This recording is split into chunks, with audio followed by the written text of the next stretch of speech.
بسم اللہ الرحمن الرحیم۔ پیارے ناظرین، آج ہم ایک ایسی حقیقت کے بارے میں بات کریں گے جو اکثر لوگوں سے پوشیدہ رہتی ہے: قبر کے بعد کی زندگی۔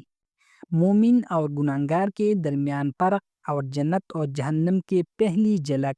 یہ ویڈیو آپ کے دل کو جھنجھوڑ دے گی اور روحانی بیداری پیدا کرے گی۔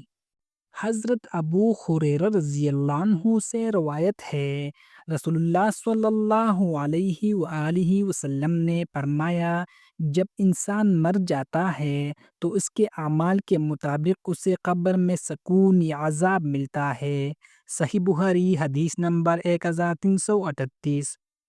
قرآن پاک میں ارشاد باری تعالیٰ ہے، ہر جان کو موت کا ذائقہ چکھنا ہے اور ہم تمہیں آزمائیں گے برائی اور نیکی کے ساتھ۔ سورۃ الانبیاء آیت نمبر 35۔ حضرت ابو ہریرہ رضی اللہ عنہ سے روایت ہے، رسول اللہ صلی اللہ علیہ وآلہ وسلم نے فرمایا، مومن کے قبر میں اسے فرشتے آتے ہیں اور اسے راحت بخشتے ہیں۔ صحیح مسلم حدیث نمبر 2865۔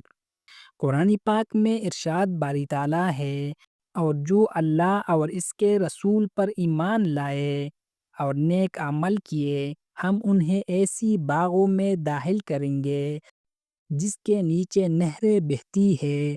سورۃ التوبہ آیت نمبر 72۔ حضرت ابن عباس رضی اللہ عنہما سے روایت ہے، رسول اللہ صلی اللہ علیہ وآلہ وسلم نے فرمایا، گناہگار کی قبر میں فرشتے اسے تکلیف پہنچاتے ہیں یہاں تک کہ اس کے اعمال کا حساب لیا جائے۔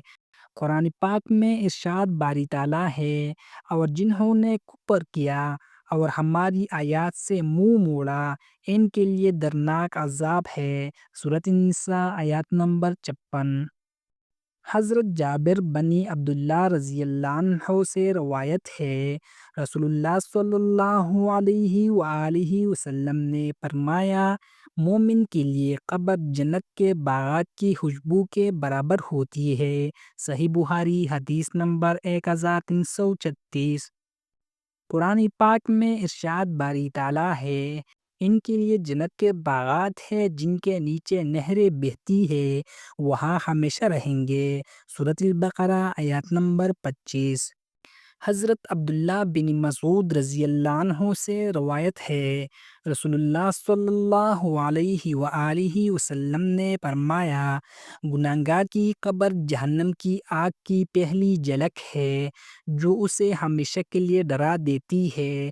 سنن ابی داؤد حدیث نمبر 4731۔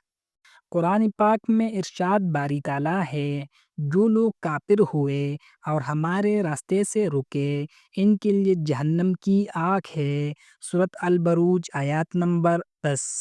حضرت انس رضی اللہ عنہ سے روایت ہے، رسول اللہ صلی اللہ علیہ وآلہ وسلم نے فرمایا، مومن کی قبر ایک چھوٹا جنت کا حصہ ہے اور گناہگار کی قبر جہنم کی چھوٹی جھلک۔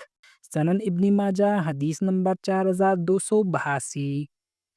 قرآن پاک میں ارشاد باری تعالیٰ ہے، اور جو ایمان لائے اور نیک اعمال کیے ہم انہیں جنت میں داخل کریں گے جس میں نہ ختم ہونے والی نعمتیں ہیں۔ سورۃ المؤمنون آیت نمبر 11۔ مختصر خلاصہ نصیحت: ناظرین کرام، قبر کا پہلا دن مومن کے لیے سکون اور گناہگار کے لیے عذاب کا دن ہے۔ ہمیں اپنی زندگی میں نیک اعمال، نماز، صدقہ اور توبہ کو ترجیح دینی چاہیے تاکہ قبر میں سکون ملے اور جنت کی خوشبو محسوس ہو۔